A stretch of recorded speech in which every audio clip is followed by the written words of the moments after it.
Mwitende Abdulkarim wamenyekanye nka buri kantu, umwe mu basore bari bamaze gukundwa n'abatari bake hano mu Rwanda, yamaze gutabwa muri yombi nk'uko umuvugizi wa RIB Murangira Thierry yabitangarije itangazamakuru, aho igihe.com ari kimwe mu bitangazamakuru byanditse no nkuru bwa mbere. Ese byatewe n'iki?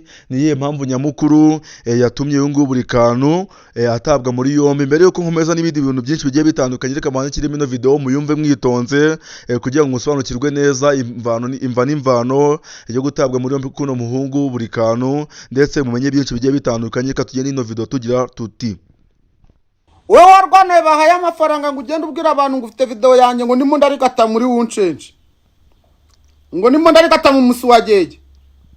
Cyakora aba influencer murakennye. Umuntu w'umugabo wubatse ufite n'abana, umuntu araza akamubwira ati ngiye kugurira akawunga k'ibihumbi 20 usebye buri kantu ngo buri kantu akina. Cyakora amahirwe nagize ubu nyine mu mpaye akazi. Ubwo bugambo bwose mwavuze, ibyo bintu muvuga muzi ko mugiye kunyanga muri kunsebya. Mfite uruganda njyamo nkabivugiraho rugahita rumprintingira amafaranga ngewe. Ubu nyine mu mpaye akazi nakuneze nagerana. Reka ngene nyine duhurire kuri buri kantu na buri nguni nkorera amafaranga, nta kundi nyine niko mwabipanze. Reka nkorera amafaranga. Mwese na ariko raza ako gara uko bwasaze bwa ariko wowe n'umuntu wagoye amafaranga mwabakene mwe mwese ko muri batatu duhuriye kuri YouTube neze ndagirana. Aka ni akavideo rero witwa buri kantu yaje kugira gutya ata ku mbuga ze nkoranyambaga zirimo Instagram, dore ko ariho akavideo yagashyize bwa mbere avuga ku muntu wari wamuteye ubwo bavuga ko azashyira video ye hanze. Gusa ntibyaje no gutinda cyane kuko yaje gusohoka video ariko hari imwe mu myanya y'ibanga ihishe yerekana witwa buri kantu arimo yakora amabara ku mukobwa utaramenyekanye. Rero ku mpamvu nyamukuru umuvugizi wa RIB Murangira Thierry yatangaje avuga ko yafunze uyu nguyu buri kantu cyangwa se uwitwa Abdulkarim Mwitende, yavuze ko bimwe mu bintu ashinzwa ari uko yafashe abakobwa batatu bari bamusuye akabakingirana iwe mu rugo, akabakingirana bisa nkaho yashaka kubakorera ihohotera cyangwa se yabakoresheje ibintu batumvikanye, akabakoresha ibintu abakobwa be ubwabo batashakaga, akabakoresha ibintu we yihitiyemo ariko atumvikanye nabo bari b'u Rwanda rwose yari yatumiwe mu rugo. Byavuzwe ko ari abakobwa batatu, kandi na video yasohotse amakuru ahari nuko iyo video itasohowe n'umuntu w'umuhungu cyangwa se itasohowe n'undi muntu, ahubwo yasohowe n'umwe mu bakobwa bari bari kumwe n'uno muhungu buri kantu muri icyo cyumba rwose bari barimo, aho barimo bakora ibintu bitari byiza muri icyo cyumba buri kantu. Umuvugizi wa RIB yatangaje ko